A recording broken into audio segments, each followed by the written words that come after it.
కన్ను కన్ను తీసుకున్నట్లయితే సర్వేంద్రియానం నయనం ప్రధానం అని చెప్తారు. అంటే అన్ని అవయవాల్లోకెల్లా కన్ను అనేది చాలా ముఖ్యమైనటువంటి అవయవం అండి. మరి కంటికి సంబంధించినటువంటి నిర్మాణం గురించి మనం తెలుసుకున్నాము. కంటిలో ఉండేటటువంటి భాగాలు తీసుకున్నట్లయితే ఫస్ట్ కనుబొమ్మలు, మనకి కనిపించేటటువంటి ఐబ్రోస్ అంటారు, ఇది కనుబొమ్మలు. తర్వాత కంటి పైన ఉండేటటువంటి రెప్పల్ని కనురెప్పలు అంటారు, ఐ లిడ్స్ అంటారు.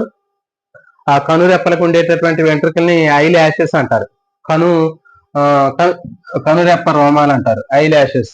తర్వాత అశ్రు గ్రంథులు, కంటి లోపల మనకి కన్నీరు లాగా వచ్చేటటువంటి దాన్ని అశ్రు గ్రంథులు లేకపోతే లాక్రిమల్ గ్లాండ్స్ అని చెప్తారు. తర్వాత కంటి పైన కంజెక్టివా అనేటటువంటి పొర ఉంటుందండి, కంజంక్టివా అనేటటువంటి లేయర్ ఉంటుంది. ఇదేం చేసిందంటే కంటికి సంబంధించినటువంటి బయట నుంచి వచ్చే దుమ్ము ధూళి నుంచి, తర్వాత ఏదైనా సూర్యకిరణాలు కంటిలో పడినప్పుడు కంటిని డ్యామేజ్ చేయకుండా రక్షించడం కోసం కంజంక్టివా అనేటటువంటి ఒక పొర అనేటటువంటిది కంటి చుట్టూ పైన కనిపిస్తూ ఉంటుంది మనకి.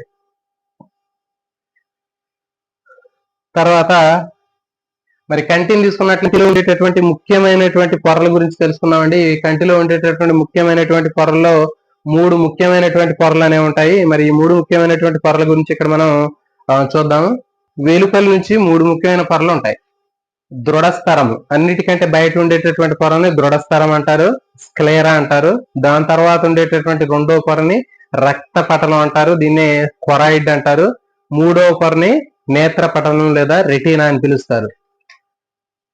ఇక చూడండి, కంటిలో ఉండేటటువంటి 3 ముఖ్యమైనటువంటి పొరల్లో అన్నిటికంటే బయట ఉండేది స్క్లేరా, దీన్ని దృఢస్థరం అని పిలుస్తారు. దాని తర్వాత రెండో పొరని రక్తపటలం అంటారు, ఈ ఎరుపు రంగులో కనిపిస్తుంది కదా, అది రక్తపటలం. దానికంటే లోపల పసుపు రంగులో కనిపించేటటువంటిది నేత్రపటలం, రెటీనా. కాబట్టి మనకి కంటిలో ఉండే 3 ముఖ్యమైన పొరలు ఏంటంటే బయట నుంచి దృఢస్థరము, రక్తపటలము, నేత్రపటలము.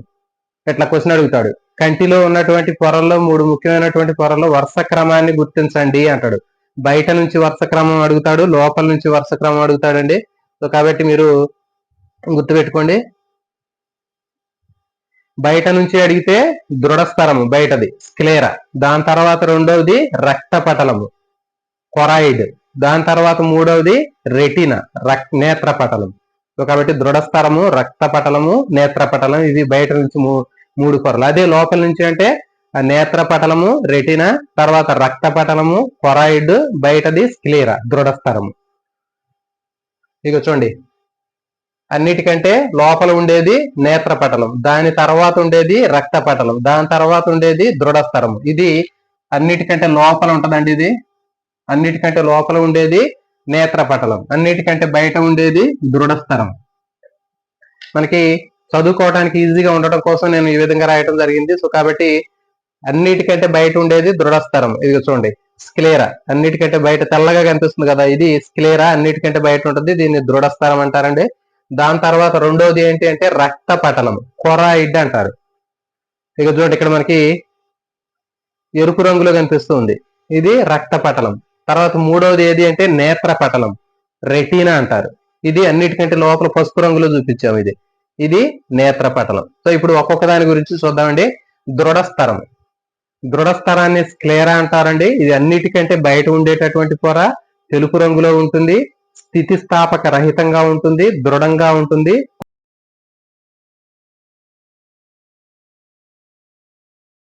సంతులితంగా ఉంటుంది. ఇది దీనికి సంబంధించిన లక్షణాలండి. చెప్పండి మీరు, దీనికి కూడా దీనికి సంబంధించినటువంటి అన్నిటికంటే బయట ఉండేది దృఢస్థరము, ఇది తంతుయుతంగా ఉంటుంది, తర్వాత నాన్ ఎలాస్టిక్ నేచర్ కలిగి ఉంటుంది, అంటే స్థితిస్థాపక రహితంగా ఉంటుంది, దృఢంగా ఉంటుంది. ఓకే, ఇవి దీనికి సంబంధించినటువంటి పాయింట్స్. అన్నిటికంటే బయట ఉండేది దృఢస్థరము, ఇది తంతుయుతంగా ఉంటుంది, స్థితిస్థాపక రహితంగా ఉంటుంది, తెలుపు రంగులో ఉంటుంది, ఇది అన్నిటికంటే బయట ఉండి రక్షిస్తుంది. ఇది దృఢస్థరము. కంటికి ముందు భాగంలో ఇది ఏం చేసింది అంటే ఒక ఉబ్బినటువంటి నిర్మాణాన్ని ఏర్పరిచింది, దాన్ని కార్నియా అంటారు. ఇది చూడండి, ఇది కార్నియా. దృఢస్థరము కంటికి అన్నిటికంటే కంటి ముందు భాగం కొంచెం ఉబ్బెత్తుగా కనిపిస్తూ ఉంటుంది, దాన్ని శుక్లపటలం లేదా కార్నియా అని చెప్పడం జరుగుతుంది. సో దీనికి సంబంధించినటువంటిది ఇంకా మీకు పూర్తిగా చూడండి, దృఢస్థరం తీసుకుంటే అన్నిటికంటే బయట ఉండేది దృఢస్థరము, అన్నిటికంటే బయట ఉంటది, దృఢంగా ఉంటది, తెలుపు రంగులో ఉంటది, స్థితిస్థాపక శక్తిని కలిగి స్థితిస్థాపక రహితంగా ఉంటది. తర్వాత కంటి ముందు ఉబ్బినటువంటి భాగాన్ని ఏర్పరుస్తుంది. దీనికి కార్నియా లేదా శుక్ల పట్లం అంటారు. దీనికి వెలుపల అన్నిటికంటే దీనికి బయట నుంచి ఒక దృక్నాడి అనేది ఇక్కడ నుంచి ఏర్పడి ఉంటది. ఇది ఆప్టిక్ నెర్వ్ దృక్నాడి. సో ఇదే అండి దృఢస్థరానికి సంబంధించినటువంటి ముఖ్యమైనటువంటి ఇన్ఫర్మేషన్ ఇక్కడ ఇచ్చింది చూడండి. దృఢస్థరాన్ని స్క్లేరా అంటారు. ఇది స్థితిస్థాపక రహితంగా ఉంటుంది, మందంగా ఉంటుంది, గట్టిగా ఉంటుంది, తెలుపు రంగులో ఉంటుంది. తర్వాత ఇది కంటికి ముందు భాగంలో ఉబ్బి శుక్లపట్నము లేదా కార్నియా అని ఏర్పరుస్తుంది. తర్వాత వెనక భాగంలో దీనికి కరెక్ట్ గా వెనక నుంచి ఒక దృక్నాడి అనేది మనకి కనిపిస్తూ ఉంటుంది. ఇది అన్నిటికంటే బయట ఉన్నటువంటి దృఢస్థరం.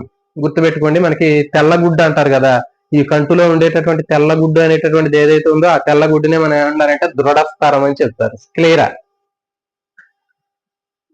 నెక్స్ట్ రెండవది రక్తపటలం. రక్తపటలం అని తీసుకున్నట్లయితే రెండో పొరని రక్తపటలం అంటారండి. చూడండి, బయట నుంచి రెండో పొరని రక్తపటలం అంటారు, లోపల నుంచి కూడా రెండో పొర కూడా రక్తపటలమే. అయితే చూడండి, దీంట్లో మనకి ఏమేమి ఉంటాయి అంటే చూడండి, ఇది నలుపు రంగులో ఉంటది. గుర్తుపెట్టుకోండి, రక్తపటలం అనేది ఏ రంగులో ఉంటది అంటే నలుపు రంగులో ఉంటది. మరి రక్తం ఎరుపు రంగులో ఉంది కాబట్టి దాంట్లో రక్తపటలం అన్నారు కాబట్టి ఎరుపు రంగులో ఉంటదని చెప్పొద్దండి. ఇది ఏ రంగులో ఉంటదంటే రక్తపటలం అనేది నలుపు రంగులో కనిపిస్తూ ఉంటుంది. అయితే చూడండి, ఇది దాదాపు కంటిని మొత్తాన్ని కూడా ఆవరించింది. అంటే కనుగుడ్డు ఏదైతే ఉందో కనుగుడ్డు లోపల మొత్తాన్ని కూడా ఆక్యుపై చేసి ఉంటది. అంటే ఫర్ ఎగ్జాంపుల్ ఇప్పుడు ఇది మనం దృఢస్థరం అని చెప్పాము. ఈ దృఢస్థరానికి చుట్టూ లోపల ఒక కోటింగ్ లాగా ఉంటది. ఒక ఇగ్లు ఇల్లు ఉంది అనుకోండి, ఆ ఇగ్లు ఇల్లు మనకి బయట కనిపించేటటువంటి ఆ గుడారం లాగా ఉన్నటువంటి ఆ ఇల్లు మొత్తం కూడా ఏంటి అంటే దృఢస్థరం అనుకున్నాం. ఆ ఇంటికి లోపల మనం ఒక సిమెంట్ తోటి మాలు వేసి ఒక కోటింగ్ లాగా వేస్తున్నాం. ఓకే, ప్లాస్టింగ్ చేస్తాం కదా, ఆ ప్లాస్టింగ్ లాగా ఉన్నటువంటిది ఏంటి అంటే రక్తపటలం. ఇది అర్థమవుతుంది కదా. తర్వాత రక్తపటలానికి లోపల ఉండేది నేత్రపటలం. ఆ నేత్రపటలం ఏంటి అంటే మనం పైన దానికి ఏం చేస్తామంటే పెయింట్ వేస్తాం. ఆ పెయింట్ అనేది మనకి ఏంటంటే ఇక్కడ రక్తపటలంగా చెప్పొచ్చు. కాబట్టి 3 పొరల్ని మనం ఒక ఇల్లు తీసుకున్నాం అనుకోండి, ఇంట్లో కూడా మనకి ఏముంటాయి, గోడ ఉంటది. ఓకేనా, గోడ అనేది దృఢస్థరం అనుకున్నాం. తర్వాత గోడ తర్వాత దానికి ప్లాస్టింగ్ చేస్తాం మనం. ఆ ప్లాస్టింగ్ అనేది రక్తపటలం. ఆ ప్లాస్టింగ్ తర్వాత పైన మనం ఏం చేస్తున్నాం అంటే పెయింట్ వేస్తాం. ఓకేనా, ఆ ప్లాస్టింగ్ తర్వాత పెయింట్ వేస్తాం కదా, అది ఏంటి అంటే నేత్రపటలం. కాబట్టి అక్కడ 3 పొరలు మీరు ఈ విధంగా గుర్తుపెట్టుకోండి. ఇప్పుడు రెండో పొర గురించి చూద్దాం. ఈ రెండో పొర అయినటువంటి రక్తపటలము లేదా కొరాయిడ్ అనేటటువంటిది మొత్తం కూడా నలుపు రంగులో ఉంటది. ఆ కంటిలో ఉన్నటువంటి లోపల బాల్ లాగా ఉన్నటువంటి దాని మొత్తాన్ని కూడా ఆక్రమించి ఉంటది. కానీ కంటికి ముందు గుడ్డులాగా ఉంటది కదా, గుడ్డులాగా ఉన్నటువంటి భాగం ఏదైతే ఉందో ఆ రంధ్రాన్ని మాత్రం అది కవర్ చేయదు. ఓకేనా, ఆ రంధ్రాన్ని కవర్ చేయకుండా కంప్లీట్ గా లోపల మొత్తాన్ని కూడా ఆక్యుపై చేసింది. మరి ఆ రంధ్రాన్ని ఎందుకు మూయట్లేదు అంటే ఆ రంధ్రం ద్వారానే కదా లైటింగ్ కంట్లోకి పోయేది. మనం ఏదైనా ఒక ఆబ్జెక్ట్ ని చూడాలి అంటే దానికి సంబంధించినటువంటి ఇమేజ్ కి సంబంధించినటువంటి లైటింగ్ కంట్లోకి పోవాలి అంటే మనకి ఇక్కడ కనుగుడ్డు కనిపిస్తుంది కదా, కంట్లో ఉన్నటువంటి నల్లగుడ్డు మధ్యలో ఒక చిన్న రంధ్రం లాగా ఉంటది. ఆ రంధ్రము మాత్రం తప్ప మిగిలినటువంటి భాగాన్ని మొత్తాన్ని కూడా ఇది కవర్ చేస్తుంది.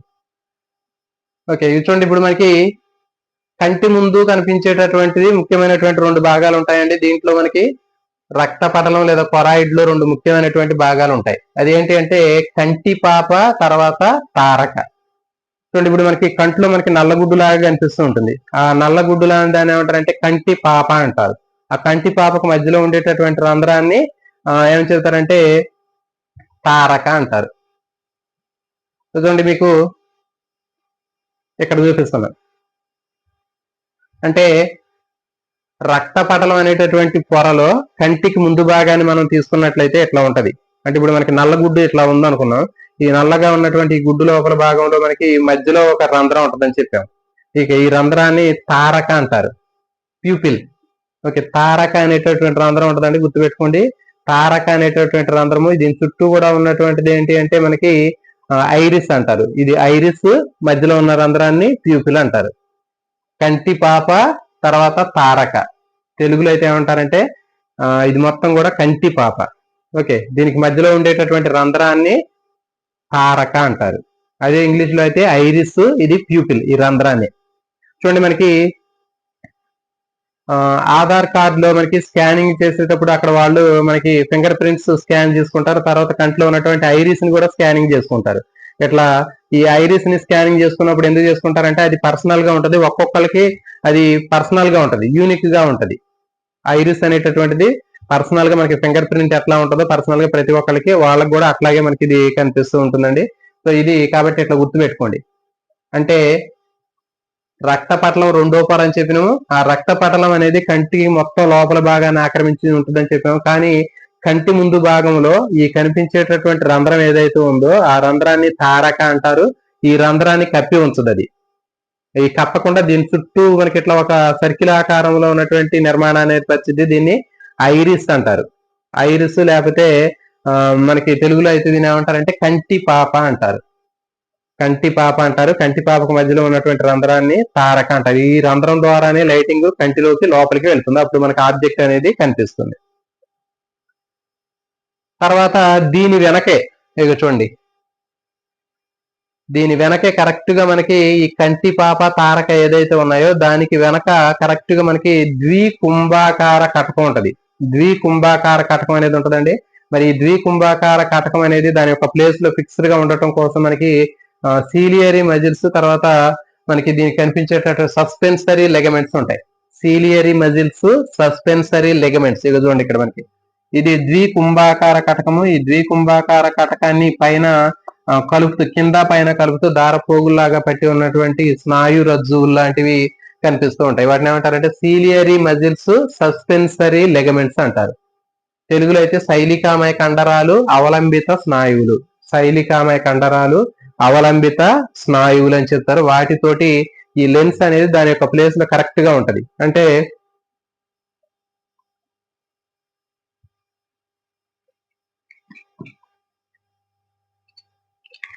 ఫర్ ఎగ్జాంపుల్ ఇది లెన్స్ అనుకుందాం. ఈ లెన్స్ అయితే ఇది కరెక్ట్ గా ఇక్కడ ఉన్నటువంటి తారక అనేటటువంటి రంధ్రం ఉంది కదా, ఆ ప్యూపిల్ అనేటటువంటి రంధ్రానికి ఎగ్జాక్ట్ గా వెనకాలే మనకి ఇట్లా కనిపిస్తూ ఉంటుంది. దాని వెనక ఇట్లా వేలాడుతూ కనిపిస్తూ ఉంటుంది. ఇట్లా ఉంటుంది కరెక్ట్ గా. అంటే ఈ లైటింగ్ ఈ తారక అనేటటువంటి రంధ్రం ద్వారా లోపలికి పోయి దీని మీద ఉన్నటువంటి లెన్స్ ఏదైతే ఉందో బై కాన్వెక్స్ లెన్స్ దాని మీద పడి వెంటనే అది రిఫ్లెక్ట్ అయ్యి వెనకున్నటువంటి రెటీనా మీద పడటం జరుగుతుంది. కాబట్టి ఈ విధంగా మనకి గుర్తు పెట్టుకునే ప్రయత్నం చేయండి. ఇది దీనికి సంబంధించినటువంటి ఇన్ఫర్మేషన్. దీన్ని ఇంకా మీకు క్లియర్ గా చెప్తాను. చూడండి, ఇది మనకి ఈ బ్లూ ఇంక్ తో రాసింది రెండవది రక్త పటలం కొరాయిడ్ అని చెప్పాము. ఇది మొత్తం కంప్లీట్ గా ఆ లోపల కంటి యొక్క గుడ్డు లోపలి భాగాన్ని మొత్తాన్ని కూడా కవర్ చేస్తుందని చెప్పాము. ఈ మొత్తాన్ని కవర్ చేసిన తర్వాత కంటి ముందు మాత్రం కవర్ చేయదు ఇక్కడ. ఓకే, ఈ చిన్న రంధ్రాన్ని మాత్రం ఇక్కడ కవర్ చేయట్లా. ఈ రంధ్రాన్ని ఏమంటారంటే తారక అని చెప్తారు. ఈ తారక చుట్టూ ఉన్నటువంటి పైన కింద ఉన్నటువంటిది ఏంటి అంటే మనకి కంటి పాప అని చెప్పాం. ఈ కంటి పాప రూపంలో కనిపిస్తూ ఉంటుంది. ఈ కంటి పాపలో మనకి రెండు రకాలైనటువంటి కండరాలు ఉంటాయి. కిరణ కండరాలు, వర్తుల కండరాలు అనేటటువంటి రేడియల్, సర్క్యులర్ మజిల్స్ అనేవి దీంట్లో ఉంటాయి. ఇట్లా తర్వాత దీనికి ఎగ్జాక్ట్ గా ఈ తారక రంధ్రానికి వెనుకనే మనకి ఇక్కడ బై కాన్వెక్స్ లెన్స్ కనిపిస్తూ ఉంటుంది. ఈ బై కాన్వెక్స్ లెన్స్ కదలకుండా ఫిక్స్డ్ గా ఉండటం కోసం దీనికి పైన కింద దార పోగుల్లాగా పెట్టినటువంటి మజిల్స్ ఉంటాయి. దీన్ని శైలికామయ కండరాలు లేకపోతే సీలియరీ కండరాలు అంటారు. తర్వాత ఇంకోటి అంటే సస్పెన్సరీ లెగమెంట్స్ అంటారు. స్నాయు అవలంబిత స్నాయువులు అంటారు. వీటితోటి దీని యొక్క ప్లేస్ లో ఇది కరెక్ట్ గా ఫిక్స్డ్ గా ఉంటుంది. చూడండి, మనకి దీని యొక్క నిర్మాణం తీసుకున్నట్లయితే రక్తపటలంలో కంటి పాప ఉంటుందని చెప్పాము. ఈ కంటి పాపకు మధ్యలో ఉండేటటువంటి రంధ్రాన్ని తారక లేదా ప్యూపిల్ అంటారు. తర్వాత దీని వెనకనే ద్వికుంభాకార కటకం ఉంటది. ఈ ద్వికుంభాకార కటకాన్ని పట్టి ఉంచడానికి సీలియరీ కండరాలు, సీలియరీ మజిల్స్ ఉంటాయి. శైలికమయ కండరాలు అంటారు. తర్వాత సస్పెన్సరీ లెగమెంట్స్, అవలంబిత స్నాయువులు అంటారు. ఇవి ఉంటాయి. తర్వాత ఇక చూడండి, కంటికి ఈ ఇక్కడ ఉన్నటువంటి ఆ బై కాన్వెక్స్ లెన్స్ ఏదైతే ఉందో ద్వికుంభాకార కటకము, దానికి ముందు ఒక ఖాళీ ప్రదేశం ఉంటది, వెనక ఒక ఖాళీ ప్రదేశం ఉంటది. ముందుండేటటువంటి ఖాళీ ప్రదేశాన్ని ఏమంటారంటే నేత్రోదయ కక్ష అంటారు. నేత్రోదయ కక్ష అని చెప్తారు. యాక్వియస్ ఛాంబర్, నేత్రోదయ కక్ష లేకపోతే యాక్వియస్ ఛాంబర్ అంటారు. తర్వాత వెనకుండేటటువంటిది ఏంటి అంటే విట్రియస్ ఛాంబర్, కచావత్ కక్ష. ముందుండేది నేత్రోదయ కక్ష, వెనకుండేటటువంటిది కచావత్ కక్ష. ఓకే, మరి దీంట్లో ఏముంటదంటే చూడండి, నేత్రోదయ కక్షలో నీటి లాంటి పదార్థం ఉంటది. యాక్వియస్ ఛాంబర్ లో వాటర్ ఉంటదండి, గుర్తుపెట్టుకోండి. ఆక్వా అంటే ఏంటి? వాటరే కదా. నేత్రోదయ కక్షలో ఏముంటది అంటే నే అనేటటువంటి లెటర్ లో నీరు అనే పదం ఉంటది, గుర్తుపెట్టుకోండి. నా అంటే నీరు.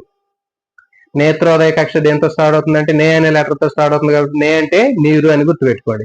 నెక్స్ట్ కచావత్ కక్ష, కటకానికి వెనకున్నటువంటి కక్షను ఏమంటారంటే కచావత్ కక్ష అంటారు. ఈ కచావత్ కక్షలో ఏముంటదంటే మనకి జెల్లీ లాంటి పదార్థం ఉంటది. ఇవి ఏం చేస్తాయంటే కంటిని రక్షించడానికి ఉపయోగపడతాయి. అంటే కన్ను మొత్తం కూడా డ్రై అయిపోకుండా ఎండిపోకుండా ఉంచడానికి నేత్రోదయ కక్షలో ఉన్నటువంటి నీరు కానివ్వండి, కచావత్ కక్షలో ఉన్నటువంటి జెల్లీ లాంటి పదార్థాలు కంటిని రక్షిస్తూ ఉంటాయి. దీన్ని కచావత్ కక్షని విట్రియస్ ఛాంబర్ అంటారు. ఇది జెల్లీ లైక్ సబ్స్టెన్స్ ఉంటుంది. తర్వాత నేత్రోదయ కక్ష ఆక్వియస్ ఛాంబర్ అంటారు. ఇది కంటికి ముందు ఉంటది, అంటే కటకానికి ముందు ఉంటది. దీంట్లో నీటి లాంటి పదార్థం ఉంటది, వాటర్ లాంటి పదార్థం ఉంటది. సో ఇది దీనికి సంబంధించినటువంటి ఇన్ఫర్మేషన్ అండి. రెండవ దానికి మనకి రక్త పటలము. తర్వాత మూడవది నేత్ర పటలం, రెటీనా అంటారండి. మూడోది అన్నిటికంటే మూడోది ఏంటంటే నేత్ర పటలము, రెటీనా అంటారు. ఈ రెటీనాలో మనకి జ్ఞాన కణాలు అనేవి ఉంటాయి, సెన్సరీ సెల్స్ అనేవి ఉంటాయండి. సెన్సరీ రిసెప్టార్స్, సెన్స్ రిసెప్టార్ లేదా సెన్సరీ రిసెప్టార్స్ అంటారు. జ్ఞాన గ్రాహక కణాలు అనేటటువంటి కనిపిస్తూ ఉంటాయి. దీంట్లో ముఖ్యంగా ఉండేటటువంటి ఏంటంటే రెటీనా మీద ఇది చూడండి, ఈ పసుపు రంగులో ఉన్నటువంటిది ఏంటంటే రెటీనా, నేత్ర పటలం అంటారు. ఈ నేత్ర పటలంలో మనకి రెండు రకాలైనటువంటి కణాలు ఉంటాయి. దండ కణాలు, శంకు కణాలు అనేవి ఉంటాయండి. చాలా చాలా ఇంపార్టెంట్. దండ కణాలు అనేటటువంటివి తీసుకున్నట్లయితే ఇవి ఎక్కువ సంఖ్యలో ఉంటాయి, 125 మిలియన్లు ఉంటాయి, గుర్తుపెట్టుకోండి. రెటీనా మీద, నేత్ర పటలం మీద దండ కణాలు ఎన్ని ఉంటాయి, శంకు కణాలు ఎన్ని ఉంటాయి అని అడుగుతారండి. దండ కణాలు 125 మిలియన్లు ఉంటాయి. అదే శంకు కణాలు తీసుకున్నట్లయితే శంకు కణాల్లో కేవలం ఇవి 7 మిలియన్లు మాత్రమే ఉంటాయి. శంకు కణాలు అనేవి కేవలం 7 మిలియన్లు మాత్రమే మనకి కనిపిస్తూ ఉంటాయి. మరి వీటి నుంచి ఏం పదార్థాలు వస్తాయి, దీని నుంచి ఏం పదార్థాలు వస్తాయి చూద్దాం. ఇంపార్టెంట్ అండి. దండ కణాలుని రాడ్స్ అంటారు. రాడ్స్ నుంచి వచ్చేటటువంటి పదార్థాన్ని రొడాప్సిన్ అంటారు. ఇంపార్టెంట్, కలర్ పిగమెంట్ ఇది. నెక్స్ట్ శంకు కణాల నుంచి వచ్చేటటువంటి పదార్థాన్ని అయోడాప్సిన్ అంటారు. కోన్స్ నుంచి వచ్చేదాన్ని అయోడాప్సిన్ అంటారు. ఇది చాలా చాలా ఇంపార్టెంట్, గుర్తుపెట్టుకోండి. దండాల నుంచి వచ్చేటటువంటి దాన్ని రొడాప్సిన్ అంటారు. శంకు కణాల నుంచి వచ్చే పదార్థాన్ని అయోడాప్సిన్ అంటారు. దండాలు అనేటటువంటివి రాడ్స్, దీని నుంచి వచ్చేది రొడాప్సిన్. తర్వాత శంకు కణాలని కోన్స్ అంటారు, దీన్ని అయోడాప్సిన్ పదార్థం వస్తుంది. మరి చూడండి, రొడాప్సిన్ ఎప్పుడు ఉపయోగపడిద్ది, అయోడాప్సిన్ ఎప్పుడు ఉపయోగపడిద్ది, లేకపోతే దండ కణాలు ఎప్పుడు చూడటానికి ఉపయోగపడతాయి, శంకు కణాలు ఎప్పుడు చూడటానికి ఉపయోగపడతాయి అని తీసుకున్నట్లయితే మనకి చూడండి, దండ కణాలు అనేటటువంటివి తీసుకున్నట్లయితే మనకి రాత్రి సమయంలో వస్తువులను చూడడానికి ఉపయోగపడతాయి. దండ కణాలు అనేవి రాత్రి సమయంలో వస్తువులను చూడడానికి ఉపయోగపడతాయి. దండ కణాలు అనేవి రాత్రి సమయంలో వస్తువులను చూడడానికి ఉపయోగపడతాయి. ఇవి రంగుల్ని గుర్తించలేవండి, ఇంపార్టెంట్. రంగుల్ని గుర్తించలేనటువంటివి, లేకపోతే చీకట్లో ఉన్నటువంటి వస్తువుల్ని, మస్క చీకట్లో వస్తువులను చూడడానికి ఉపయోగపడేవి ఏవి అంటే మనకి రొడాప్సిన్ లో ఉన్నటువంటి దండ కణాలు. దండ కణాలు లేకపోతే దాని నుంచి వచ్చేటటువంటి రొడాప్సిన్ అనేది చీకటిలో ఉన్నటువంటి వస్తువుల్ని, రాత్రిపూట వస్తువులను చూడడానికి ఉపయోగపడింది. ఇవి రంగుల్ని గుర్తించలేదు. నెక్స్ట్ శంకు కణాలు. శంకు కణాలు ఎప్పుడు ఉపయోగపడతాయి అంటే డే టైంలో, పగటి సమయంలో వస్తువులను చూడడానికి, రంగుల్ని గుర్తించడానికి, వివిధ రంగుల మధ్య ఉన్నటువంటి తేడాలను గుర్తించడానికి శంకు కణాలు అనేవి ఉపయోగపడతాయండి. చాలా చాలా ఇంపార్టెంట్, గుర్తుపెట్టుకోండి. రడాప్సిన్ లేకపోతే దండ కణాలు అనేవి రాత్రి సమయంలో మనకి పనిచేస్తాయి. రాత్రి సమయంలో బాగా మనకి చూడడానికి ఉపయోగపడేటటువంటి వాటిని ఏమంటారంటే రొడాప్సిన్ అంటారు. ఇవి రంగుల్ని గుర్తించలేవు. ఇవి చీకటి లేదా నలుపు, తెలుపు రంగులు మాత్రమే ఇవి చూడడానికి ఉపయోగపడతాయి. నెక్స్ట్ అయోడాప్సిన్ అనేటటువంటిది లేదా శంకు కణాలు అనేవి పగటి సమయంలో వస్తువులను చూడడానికి, వివిధ రంగుల్ని గుర్తించడానికి, ఆ రంగుల మధ్య తేడాన్ని గుర్తించడానికి మనకి ఈ అయోడాప్సిన్ లేదా శంకు కణాలు అనేవి ఉపయోగపడతాయి. నెక్స్ట్ ఇక చూడండి, ఈ రెటీనా మీద, నేత్ర పటలం మీద మనకి దండాలు, శంకు కణాలు చాలా ఉంటాయని చెప్పాం. కానీ ఒక ప్లేస్ లో మాత్రం అసలు దండాలు గాని, శంకులు గాని, ఎలాంటి కణాలు గాని అక్కడ ఉండవండి. మరి అక్కడ దాన్ని ఏమంటారంటే బ్లైండ్ స్పాట్ అంటారు. అంధ చుక్క లేకపోతే గుడ్డి చుక్క, బ్లైండ్ స్పాట్ అంటారు. ఆ బ్లైండ్ స్పాట్, అంధ చుక్క ఎక్కడ ఉంటదంటే కరెక్ట్ గా చూడండి, దీనికి ఎదురుగా ఉంటది. ఆప్టిక్ నెర్వ్, దృక్నాడి ఎక్కడైతే బయలుదేరిందో ఆ బయలుదేరినటువంటి ప్రాంతంలో కరెక్ట్ గా మనకి బ్లైండ్ స్పాట్ అనేది కనిపిస్తుంది. గుడ్డి చుక్క లేకపోతే అంధ చుక్క అంటారు. నెక్స్ట్ రెండవది ఏంటి అంటే ఇంకోటి ఎల్లో స్పాట్, పచ్చ చుక్క కూడా ఉంటదండి. ఈ పచ్చ చుక్క ఎక్కడ ఉంటదంటే కొంచెం పైన కనిపిస్తూ ఉంటది.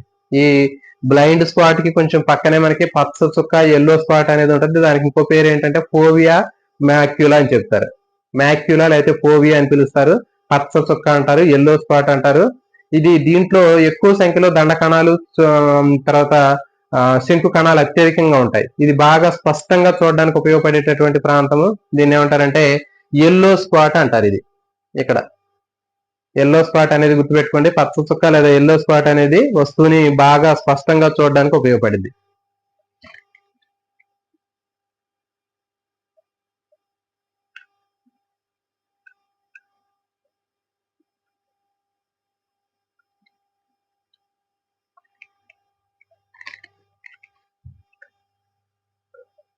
సో ఇది దీనికి సంబంధించినటువంటిదండి. నెక్స్ట్ కంటికి సంబంధించినటువంటి వ్యాధులు తీసుకున్నట్లయితే రేచీకటి. ఇది విటమిన్ లోపం వల్ల వచ్చేటటువంటి రేచీకటి కానివ్వండి, తర్వాత జీరాఫ్థాల్మియా పొడి కళ్ళు అంటారు, తర్వాత వరణాంధత్వము, క్యాట్రాక్ట్, కంట్లో ఉన్నటువంటి కళ్ళు మొత్తం డ్రై అయిపోవటం వల్ల మనకి క్యాట్రాక్ట్, తర్వాత గ్లూకోమా అనేటటువంటి వ్యాధులు వస్తాయి. తర్వాత హస్వ దృష్టి, దీర్ఘ దృష్టి, షార్ట్ సైట్, లాంగ్ సైట్ అంటారు. అంటే షార్ట్ సైట్ అంటే దగ్గరలో ఉన్నటువంటి వస్తువులు మాత్రమే మనం చూడగలుగుతాం, దూరంలో ఉన్నటువంటి వస్తువులు మనం సరిగా చూడలేము. దాన్ని హస్వ దృష్టి అంటారు. తర్వాత దీర్ఘ దృష్టి అంటే ఏంటంటే లాంగ్ సైట్ అంటారు. అంటే దూరంగా ఉన్నటువంటి వస్తువులు మాత్రమే చూడగలుగుతాం కానీ దగ్గరలో ఉన్నటువంటి వాటిని చూడలేము. కాబట్టి ఇది దీర్ఘ దృష్టి. అంటే హస్వ దృష్టిలో మనకి ఇమేజ్ అనేది రెటీనాకి ముందు మీద ఇక్కడ పడుతుంది చూడండి. ఎగ్జాక్ట్ గా రెటీనా మీద పడితే మనకి ఎలాంటి కళ్ళజోడు అవసరం లేదు. ఒకళ్ళ సాధారణమైనటువంటి దృష్టి ఉన్నట్లయితే, ఎలాంటి దృష్టి లోపం లేకుండా సాధారణంగా ఉంటే మనకి ఆ ఇమేజ్ అనేది కరెక్ట్ గా ఎక్కడ పడాలంటే రెటీనా మీద పడాలండి. ఇక్కడ ఈ రెటీనా మీద పడితే కరెక్ట్ గా మనకి విజన్ అనేది నార్మల్ గా ఉన్నట్లు. అట్లా కాకుండా మనకి ఆ ఇమేజ్ అనేది, అంటే ఒక లైటింగ్ వచ్చింది చూడండి, ఈ లైటింగ్ ఇక్కడికి వచ్చి ఈ లెన్స్ మీద పడిన తర్వాత అది ఆ ఇమేజ్ అనేది మళ్ళీ రెటీనా మీద పడకుండా రెటీనా కంటే ముందు పడుతుంది.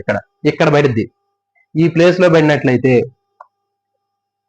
మనకి ఇమేజ్ అనేది బ్లర్ అవుతుంది. సో అప్పుడు ఏం చేస్తారంటే ఇక్కడ మనకి కంటికి ముందు ఒక కటకాన్ని పెడతారు. అంటే ఏంటి, గ్లాస్ పెడతారు. ఇలాంటి గ్లాస్ పెట్టినప్పుడు ఏమవుతుందంటే మనకి అప్పుడు ఆ ఇమేజ్ కాస్త కరెక్ట్ గా ఆ రెటీనా మీద పడింది. అప్పుడు వస్తువు మనకి కరెక్ట్ గా క్లియర్ గా కనిపించింది. దీన్ని షార్ట్ సైట్ లేకపోతే హస్వ దృష్టి అంటారు.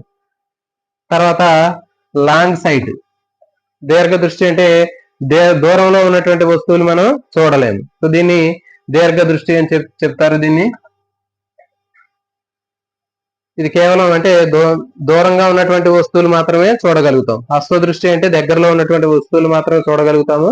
మరి దీర్ఘ దృష్టి అంటే దూరంగా ఉన్నటువంటి వస్తువులు మాత్రమే చూడగలుగుతాం కానీ దగ్గరలో ఉన్నటువంటి వస్తువులు చూడలేము. సో ఇది దీర్ఘ దృష్టి. దీంట్లో ఎక్కడ ఇమేజ్ ఎక్కడ పడిద్ది అంటే అసలైతే జనరల్ గా ఇక్కడ పడాలి, రెటీనా మీద ఇమేజ్ పడాలి. కానీ రెటీనా మీద పడకుండా వెనక ప్లేస్ లో పడిద్ది. అంటే ఇంకొంచెం వెనక పడుతుంది. అక్కడ అడ్డం ఉంటే మరి ఎట్లా పడిద్ది కదా అని మనం అనుకోవచ్చు. కానీ యాక్చువల్ గా దీన్ని తీసేస్తే, అంటే ఇక్కడ ఏమీ లేకపోతే అది ఇమేజ్ అనేది ఇక్కడ పడే అవకాశం ఉంటుంది. సో కాబట్టి మనకి ఎగ్జాక్ట్ ఖచ్చితంగా రెటీనా మీద పడితే మనకి విజన్ అనేది ప్రాపర్ గా నార్మల్ గా ఉంటది. ముందు పడితే హస్వ దృష్టి, వెనక పడితే రెటీనాకి వెనక పడితే దీర్ఘ దృష్టి. సో కాబట్టి గుర్తుపెట్టుకోండి, హస్వ దృష్టి అంటే ఏంటి, దగ్గరలో ఉన్న వస్తువులు మాత్రమే చూడగలిగితే దాన్ని హస్వ దృష్టి అంటారు. దీర్ఘ దృష్టి అంటే దూరంగా ఉన్న వస్తువులు మాత్రమే చూడగలిగితే దాన్ని దీర్ఘ దృష్టి లేకపోతే లాంగ్ సైట్ అని చెప్పడం జరుగుతుంది.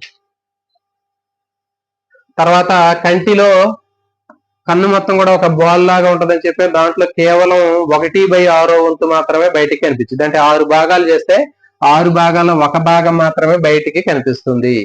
మిగిలినటువంటి 5 భాగాలు కూడా కంటి లోపల ఒక గుడ్డు, ఒక ఎముక గుంట ఉంటది. ఆ ఎముక గుంట లోపల కన్ను అనేది ఇమిడి ఉంటుంది. సో ఇది దీనికి సంబంధించినటువంటి స్ట్రక్చర్ అండి. మళ్ళీ ఒకసారి ఫస్ట్ నుంచి చూద్దాం.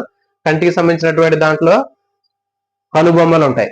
కంటి పైన ఉండేటటువంటిది కనుబొమ్మలు, ఐబ్రోస్ అంటారు. తర్వాత కంటిని కప్పుతూ కనురెప్పలు ఉంటాయి, ఐ లీడ్స్ అంటారు. తర్వాత ఆ కనురెప్పలకు ఉండే వెంట్రుకల్ని రోమాలు లేకపోతే ఐ ల్యాషెస్ అంటారు. నెక్స్ట్ అశ్రు గ్రంథులు, కంటిలో ఉండేటటువంటి కన్నీటిని తయారు చేసేటటువంటిది అశ్రు గ్రంథులు అంటారు, లాక్రిమల్ గ్లాండ్స్ అంటారు. తర్వాత కంటికి పైన ఉండేటటువంటి పొరని కంజంక్టివా అని చెప్తారు. ఇప్పుడు చూడండి, కంటిలో ఉండే ముఖ్యమైనటువంటి 3 పొరల్లో దృఢస్థరము, రక్తపటలము, నేత్రపటలం అని చెప్పాం. దృఢస్థరం అంటే అన్నిటికంటే బయట ఉండేదాన్ని దృఢస్థరం అంటారు. ఇది అన్నిటికంటే బయట ఉంది దృఢస్థరము. దీన్ని స్క్లేరా అంటారు. ఇది స్థితిస్థాపక రహితంగా ఉంటుంది, మందంగా ఉంటుంది, గట్టిగా ఉంటుంది, తంతుయుతంగా ఉంటుంది, తెలుపు రంగులో ఉంటది. ఇది అన్నిటికంటే బయట ఉంటుందని చెప్పాం. ఇది కంటికి ముందు దగ్గరకు వచ్చిన తర్వాత ఇట్లా కొంచెం ఉబ్బి కనిపిస్తుంది. ఈ ఉబ్బినటువంటి భాగాన్ని ఏమంటారంటే కార్నియా అని చెప్తారు. శుక్ల పటలం లేదా కార్నియా అంటారు. తర్వాత దీనికి వెనుక భాగంలో కరెక్ట్ గా అన్నిటికంటే వెనుక ఆప్టిక్ నెర్వ్ దృక్నాడి అనేది ఉంటది.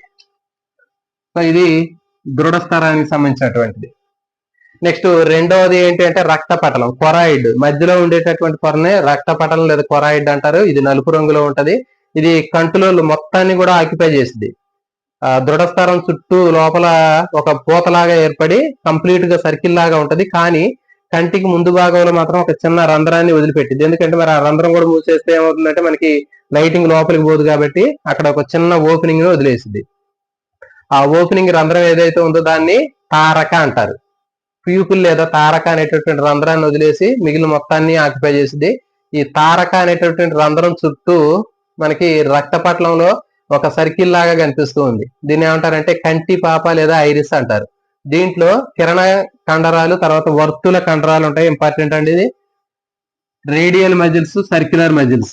రేడియల్ సర్క్యులర్ మజిల్స్ తోటి మనకి ఇట్లా గుండ్రంగా రింగులు లాగా కనిపిస్తూ ఉంటాయి. ఇది కంటి పాప అంటారు. అంటే ఈ కంటి పాప అనేటటువంటిది మనకి యూనిక్ గా ఉంటుంది. చూడండి, మనకి కళ్ళు ఒక్కొక్కరికి ఒక్కో రకమైనటువంటి రంగులు కనిపిస్తూ ఉంటాయి. కొన్ని గ్రే కలర్ లో కనిపిస్తుంది, కొంతమంది బాగా డార్క్ గా కనిపిస్తుంటాయి, కొంతమందికి గోధుమ రంగులో కనిపిస్తుంటాయి, బ్రౌన్ కలర్ లో కనిపిస్తుంటాయి. ఇప్పుడు ఐశ్వర్య రాయ్ కళ్ళు చూసినట్లయితే స్పెసిఫిక్ గా మనకి ఆ కళ్ళు అనేవి కనిపిస్తూ ఉంటాయి. కాబట్టి అది ఏంటి అంటే కంటి పాప, అది గుర్తుపెట్టుకోండి. ఐరిస్ అంటారు. మనకి స్కానింగ్ లో ఉపయోగపడేది ఈ ఐరిస్. ఇది యూనిక్ గా ఉంటుంది, ఒకరికొకరికి అది మ్యాచ్ అవుతుంది. ఆధార్ కార్డులో కూడా ఈ ఐరిస్ నే స్కాన్ చేస్తారు. ఈ ఐరిస్ కి మధ్యలో ఉండేటటువంటి రంధ్రాన్ని తారక లేదా ప్యూపిల్ అంటారు. తర్వాత దీనికి వెంటనే ఎగ్జాక్ట్ గా ఈ ప్యూపిల్ తారకకి వెనకనే మనకి ద్వికుంభాకార కటకం ఉంటది. ఈ ద్వికుంభాకార కటకము పైన ఉన్నటువంటి రక్త పటలానికి కనెక్ట్ అవడం కోసం మనకి ఇక్కడ దారపూగులు లాంటివి ఉంటాయి. వీటిని సస్పెన్సరీ లెగమెంట్స్, అవలంబిత స్నాయువులు, లేకపోతే సీలియరీ కండరాలు, సీలియరీ మజిల్స్, శైలికా కండరాలు అని చెప్తారు. దీంతో ఎగ్జాక్ట్ గా ఆ ద్వికుంభాకార కటకము ఈ ఏదైతే తారక అనేటటువంటి రంధ్రం ఉందో రంధ్రానికి ఎగ్జాక్ట్ గా వెనకే ఉంటది అది. తర్వాత దీంట్లో ద్వికుంభాకార కటకం ఉందని చెప్పాము. ఈ ద్వికుంభార కటకంలో మనకి సీలియరీ మజిల్స్, లేకపోతే శైలికామయ కండరాలు, సస్పెన్సరీ లెగమెంట్స్, అవలంబిత స్నాయువులు ఉంటాయని చెప్పాం. తర్వాత కంటికి ముందు అంటే కంటిలో ఉన్నటువంటి కటకానికి ముందు ఉన్నటువంటి ఒక చిన్న గది ఉంటది. తర్వాత కటకానికి వెనక ఒక పెద్ద గది ఉంటది. ముందుండేటటువంటిది ఏంటంటే నేత్రోదయ కక్ష. దీన్ని ఎట్లా గుర్తుపెట్టుకుంటారంటే ఉదయం అనేటటువంటిది మనకు ముందు ఉంటది. అంటే సూర్యుడు ఉదయించేది తూర్పున, అంటే మన ముందు ఉంటది. కాబట్టి అది ముందుండే గదిని నేత్రోదయ కక్ష అని గుర్తుపెట్టుకోండి. మరి నేత్రోదయ కక్షలో ఏ పదార్థం ఉంటుందో అని అడుగుతుంది. నేత్రోదయ కక్షలో మొదటి లెటర్ దేంతో స్టార్ట్ అవుతుంది? ఎన్ తో స్టార్ట్ అవుతుంది. కాబట్టి ఎన్ అంటే నీరు. యాక్వియస్ ఛాంబర్ లో నీరు ఉంటుందని గుర్తుపెట్టుకోండి. తర్వాత కటకానికి వెనకుండేటటువంటి మొత్తం కూడా ఇది ఏంటి అంటే కచావత్ కక్ష అని చెప్పాను. దాంట్లో జెల్లీ లైక్ సబ్స్టెన్స్ ఉంటుంది, జెల్లీ లాగా ఉన్న పదార్థం. దీన్ని విట్రియస్ ఛాంబర్ అంటారు. నెక్స్ట్ మూడవది, అన్నిటికంటే లోపల ఉండే పొరని నేత్రపటలం అంటారు. దీన్ని రెటీనా అంటారు. ఈ రెటీనాలో మనకి సెన్సరీ సెల్స్ అనేవి ఉంటాయి. దాంట్లో మనకి ముఖ్యమైనటువంటి ఏంటంటే దండాలు, శంకువులు. దండాలు అనేవి 125 మిలియన్లు ఉంటాయి. దీంట్లో రొడాప్సిన్ అనే పదార్థం ఉంటుంది. నెక్స్ట్ శంకువులు అనేవి 7 మిలియన్లు ఉంటాయి. దీంట్లో ఐడాప్సిన్ అనే పదార్థం ఉత్పత్తి చేస్తుంది. ఇది దండాలు అనేవి రాత్రిపూట వస్తువులు చూడడానికి ఉపయోగపడతాయి. అంటే చీకట్లో ఉన్నటువంటి వస్తువులు చూడడానికి. రంగులు గుర్తించలేనివి ఏవి అంటే రాడ్స్. రంగులు గుర్తించేవి ఏవి అంటే శంకులు. ఇవి ఎరుపు, ఆకుపచ్చ, పసుపు ఈ రంగులు, వాటిలో ఉన్నటువంటి మిక్స్డ్ కలర్స్ ని కూడా ఇవి గుర్తుపట్టేటటువంటివి శంకు కణాలు. ఇవి పగటి సమయంలో వస్తువుల్ని, రంగుల్ని చూడడానికి ఉపయోగపడతాయి. దీంట్లో ఉండేది రొడాప్సిన్. ఇది 7 మిలియన్లు ఉంటాయి, ఇవి 125 మిలియన్స్ ఉంటాయి. నెక్స్ట్ ఈ రెటీనా మీద, నేత్ర పటలం లేదా రెటీనా మీద మనకి అక్కడ ఒక చిన్న చుక్క లాంటిది కనిపిస్తుంది. దాన్ని బ్లైండ్ స్పాట్ అంటారు, అంధ చుక్క, గుడ్డి చుక్క అంటారు. ఈ గుడ్డి చుక్క ఎక్కడ ఉంటుంది అంటే కరెక్ట్ గా ఆప్టిక్ నెరువు కి లైన్ లో ఉంటది. ఇది మరి చూడడానికి ఉపయోగపడుతుంది. అంటే మనం ఏదైనా ఒక వస్తువుని చూసేటప్పుడు కరెక్ట్ గా దీని దగ్గరకు వచ్చింది అనుకోండి, మనం చూసేటటువంటిది లైన్ కరెక్ట్ గా దీని మీద పెడితే మనకి అప్పుడు ఆ వస్తువు మనకి కనపడదు, బ్లర్ అయ్యి మొత్తం అసలు మసకగా కనిపిస్తూ ఉంటుంది. అప్పుడు రెండో కంటితో చూస్తే మనకు కనపడిద్ది. తర్వాత దీనికి పక్కనే ఉన్నటువంటిది ఇంకోటి ఏంటంటే పచ్చ చుక్క అంటారు, ఎల్లో స్పాట్ అంటారు. దీన్ని ఫోవియా మ్యాక్యులా అంటారు. ఇది దీంట్లో ఎక్కువగా కణాలు అనేవి ఎక్కువ ఉంటాయి, రాడ్స్, తర్వాత కోన్స్. ఇవి స్పష్టమైనటువంటి చూపు కోసం ఉపయోగపడుతుంది. ఇవి పచ్చ చుక్క. తర్వాత ఇవి తర్వాత కంటికి సంబంధించినటువంటి రేచీకటి, గ్జెరాప్థాల్మియా, వర్ణాంధత్వం, క్యాటరాక్ట్, గ్లూకోమా వ్యాధులు, హస్వదృష్టి అంటే ఏంటి, దగ్గర వస్తువులు చూడగలిగితే దాన్ని హస్వదృష్టి అంటారు, దూరంగా వస్తువులు కనపడవు. దీర్ఘ దృష్టి అంటే ఏంటి, లాంగ్ సైట్ అంటే ఏంటి, దూరంగా ఉన్న వస్తువులు మాత్రమే మనం చూడగలుగుతాము. దానికి కారణం ఏంటంటే ఇమేజ్ అనేది రెటీనాకి వెనకబడిద్ది కాబట్టి దీర్ఘ దృష్టి అంటారు. ఇక్కడ హస్వదృష్టిలో ఇమేజ్ కంటికి రెటీనాకి ముందు పడిద్ది. సో ఇది దీనికి సంబంధించిందండి. ఇక్కడ మీకు ఒక కోడ్ ఏంటి అంటే ఇక్కడ చూడండి, కంటి పాప తర్వాత తారక, ఈ రెండు కూడా కన్ఫ్యూజ్ అయ్యే అవకాశం ఉంటుందండి చాలా మందికి. కంటి పాప మధ్యలో తారక అనేటటువంటి రంధ్రం ఉంటుంది.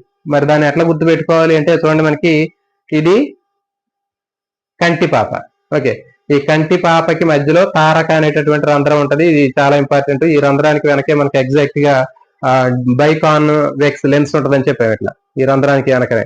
అయితే మరి దీని కంటి పాప తారక దీన్ని ఎట్లా గుర్తుపెట్టుకోవచ్చు అంటే, ఫర్ ఎగ్జాంపుల్ కంటి పాప అనే పదానికి మీరు పప్ప అనే పదాన్ని గుర్తుపెట్టుకోండి. అంటే జనరల్ గా మనకి గారెలు గారెలు తింటాం కదా, వడలు గాని గారెలు గాని మనకి అవి మధ్యలో ఒక రంధ్రం ఉంటది.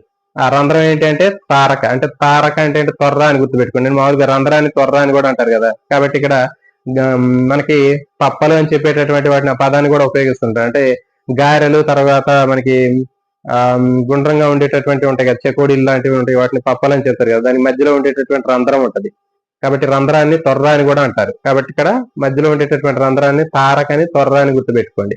తర్వాత కంటి పాప అంటే కంటి పప్ప అని గుర్తుపెట్టుకోండి. ఇది పప్ప అంటే చుట్టూ మధ్యలో రంధ్రం ఉండి మనకి గారెలాగా ఉంటుంది, చిల్లి గారెలాగా ఉంటుంది.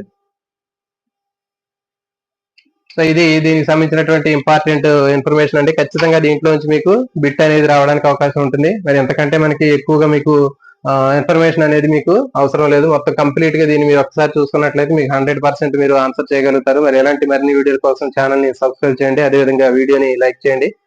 All notification bell icon on చేసినట్లయితే మీకు ఇమీడియట్ గా నోటిఫికేషన్ అనేది రావడం జరుగుతుంది. అందరికి కూడా ఆల్ ది బెస్ట్. జై హింద్.